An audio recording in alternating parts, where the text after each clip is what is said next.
So Living in Bondage 2019 is out on Netflix, and you're curious as to what happened in Living in Bondage 92? Well, let me tell you. Andy is a guy who is not quite down on his luck, but he's not where he thinks he should be, and it's getting to him. His wife isn't complaining though, as she has a decent job and they're not starving, even though she has had to make a few withdrawals from the bank of daddy in the past. But Andy's eyes are too big and they're about to become bigger as he comes across his friend Paul, or as Andy calls him, Polo. Polo is doing well and promises to show Andy the secret to his success, but not quite yet. Meanwhile, Robert, a business guy,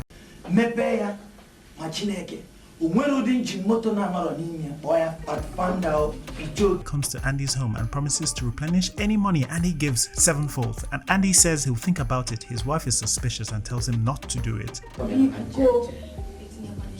She's comfortable with him and just wants to be happy and live in peace. But Andy states for the fast life is far too great, and Andy thinks his wife deserves the best for all her good works.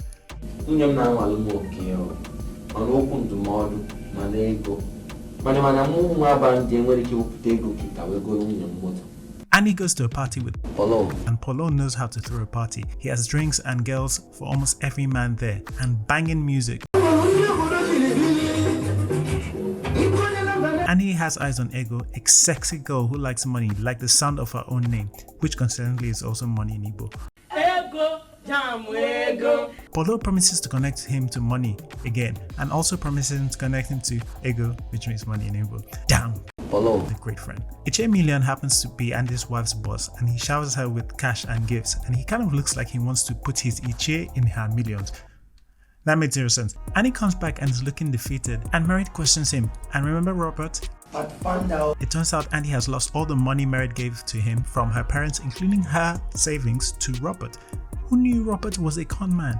Except everybody. Back to Merritt and her boss. Though my phrasing wasn't right, I was, because small tea he asks her to pour, he gets over romantic, and they play one-on-one tag you're it, and she's very good but she wants to stop playing, but he's enjoying it too much, so she slaps him and spills the tea on him, literally.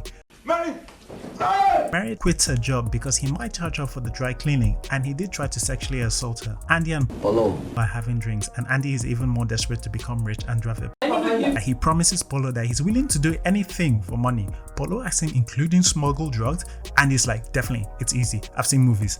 I'm beginning to think Polo is a dangerous friend. Then Ego comes through and her and Andy get to know each other more, a lot more, like till late. Andy gets back and lies to his wife to protect her from the truth, I presume. Mary tells Andy she quit her job because her boss tried assaulting her, and Andy is comforting and doesn't make it about him. Oops. But Mary calms him down and tells him she's going to travel to the village to make another withdrawal from the bank of daddy. After some strong pushback from Andy,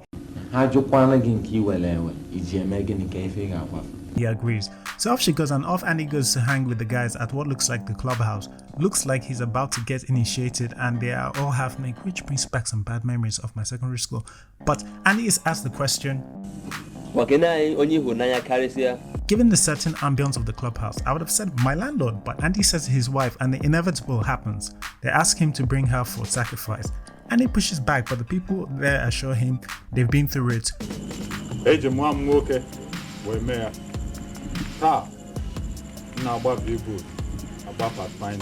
Come on, Andy, Ichemirin gave up a child for a Pathfinder/reboot. Imagine what you can get for a full-grown babe like Merritt. Andy still protests because he doesn't want to go to hell, but the clubhouse leader convinces him with this pretty good rebuttal. So what I say, na Chineke wonyo biebere. Kam Jono. Onyo no honanya, ono gatiga mi mo kummo. Andy's stressed and looks like he wants to calm his nerves with a not too expensive prostitute. Hi. Hi. Look all night, girl. All night. Are you loaded? I'm not too expensive. Just 1,000 naira. But instead of going to his house, Andy takes her to the clubhouse. Hey, girls aren't allowed at the clubhouse, are they? Oh. I have a cunning plan to solve the problem. Andy's going to pretend the prostitute is his wife, and it almost worked, but the prostitute amazingly guesses the safe word. Jesus! So they have to let her go. And then Polo is like, Andy, that's not your wife. And Darth Vader is like, prepare Andy for sacrifice. And he's like, please, I wanted to murder my wife for you, but she went to the village. And Darth Vader is like, fine, but if you don't bring her to the next meeting, we have to kill you. He's like, fine, but I'm wondering if they should change the safe word since someone outside the club knows it now, and it's a very easy safe word to guess. It's like putting your Wi-Fi password as Wi-Fi 123. Wait, I need to change my Wi-Fi password. Merit is back from seeing daddy and mommy, and Andy takes her to see the boys at the clubhouse. Fortunately or unfortunately, depending on the perspective, Merit doesn't guess the safe word, so she gets a proper show round of the clubhouse, and they have her for drinks. Literally.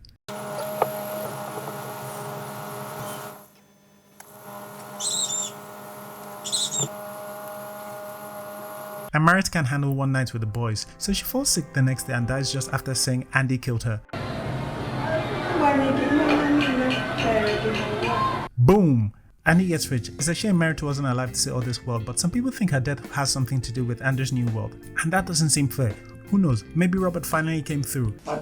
Andy goes to see his parents in the village, and they don't like that Andy wants to move on only a month after Merit's passing, which seems unfair, as Merit could have a heaven husband now, for all we know, I don't know. Anyway, but that's it, that's part 1. So that was a recap of 1992's Living in Bondage part 1. Give it a like if you liked it. If you want to see me do a video for part 2, comment below. We'll probably be doing a 2019's Living in Bondage movie time. My wife couldn't watch 5 hours of Living in Bondage 92, but I did it for you. I did it for you. Alright guys, thank you. Bye bye. Are you loaded?